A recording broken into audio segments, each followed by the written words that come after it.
George R. R. Martin confirms Game of Thrones sequel spin-offs Snow returns. Good day, Westeros throne fans. Raise your banners, sharpen your Valyrian steel, and please hide your dragons because what I am about to say may shake the Seven Kingdoms harder than the Red Wedding. Jon Snow is back. George R. R. Martin has confirmed that the Snow spin-off is not frozen in development hell, not discarded like Bran's storyline in Season 8, and definitely not a legend whispered by sailors in Flea Bottom. It is real, it is returning, and it has a pulse. Do not forget to subscribe and tap that notifications bell.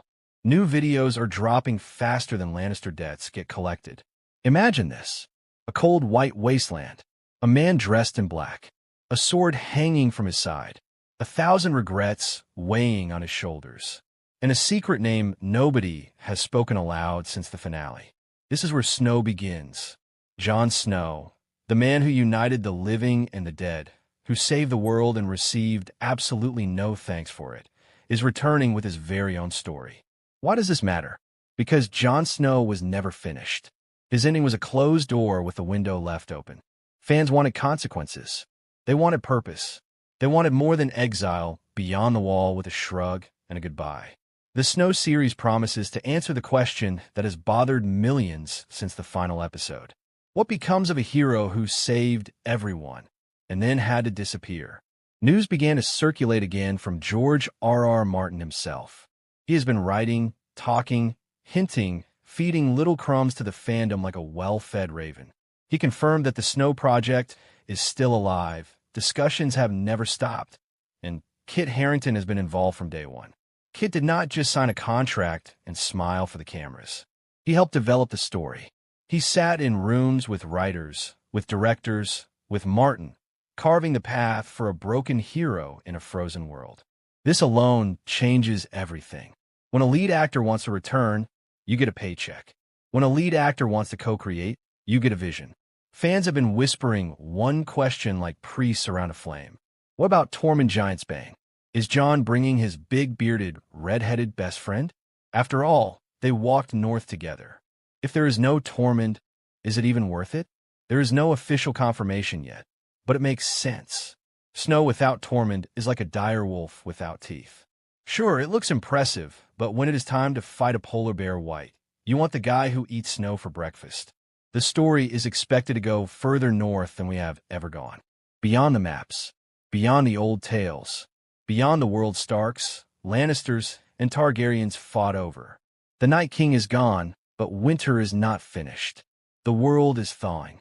Not fully, not permanently, just enough to reveal new threats, new tribes, new magic. George R. R. Martin has been saying for years that the world is bigger than dragons and thrones.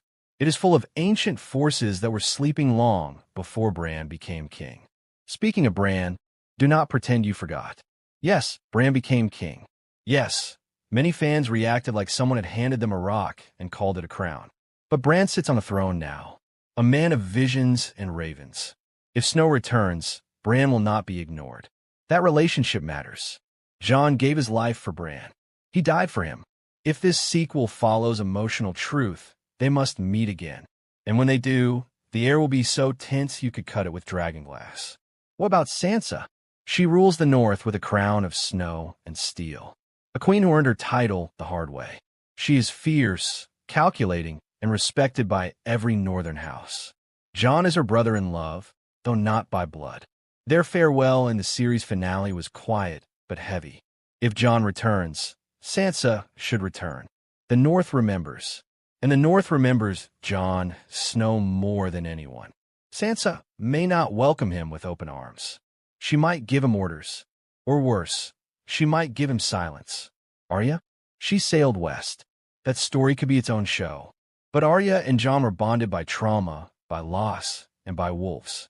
If she hears that Jon Snow is back, the mapless sea she sails will feel very small. Let's not forget Ghost, the silent, red-eyed shadow by Jon's side. The dire wolf who deserved better than that tiny pat at the end of the original series. If the producers do not bring Ghost back, fans may riot harder than when Daenerys suddenly became a villain overnight. Snow needs Ghost. It is emotional. It is symbolic. It is iconic. And it is expensive, which means the studio will think twice.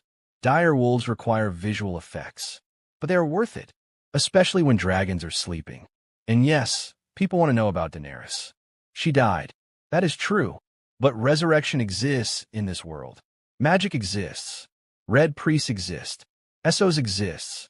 People who play with fire often return burned or alive. The show ended with Drogon flying away with Daenerys. That was not an accident. That was a setup. You do not give the Mother of Dragons a flying funeral scene and expect fans to forget.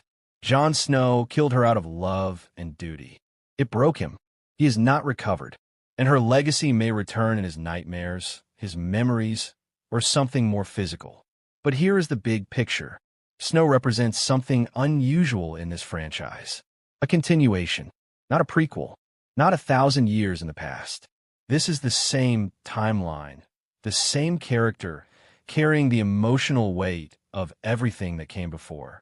Jon Snow's journey is not mythology. It is consequence. And the story of Snow must answer the real question that fans shouted at their televisions. What is the point of saving the world if nobody remembers? Meanwhile, Martin has clarified something else. Several spin-offs still exist in development. Dunk and Egg, Sea Snake, The Golden Empire of E.T. The stories are there, waiting. Some may arrive, some may die, some may be resurrected. Welcome to HBO, where nothing is dead until the accountants say so. But Snow stands out because of the actor. Kit Harington did not simply return to play Jon. He returned to invent Jon. Fans want redemption. Not for Jon, for the franchise. After the final season, many felt betrayed. The pacing was rushed like a horse race through King's Landing. Decisions were made that ignored years of character building. Snow is a second chance, not to rewrite the ending, but to give closure. Jon is not here to take the Iron Throne. That story is finished. He is here because exile is not a conclusion. It is a beginning. The North beyond the Wall is a blank page and a dangerous one. There are free folk, tribes we never saw. Spirits, creatures that were older than the White Walkers. Ice magic that does not care about kings or queens. That is fertile ground for a series. And George R.R. Martin knows how to play in the dark. What about release dates? Nothing official. But Martin said the project is alive. Not sleeping. Not abandoned. No exact timeline, but movement. The real clue is Kit's involvement. He has done interviews where you can see it in his face. Jon Snow is still inside him, like a ghost that has not found peace. When actors feel like that, they return. They need to finish the work. Fans can smell momentum. They can smell it like wildfire. The success of House of the Dragon pushed the door open. The return of Snow means the return of mystery. Characters will rise. Alliances will form. Legends will be tested. The North is patient. The North is cruel. And the North remembers. Thank you for watching.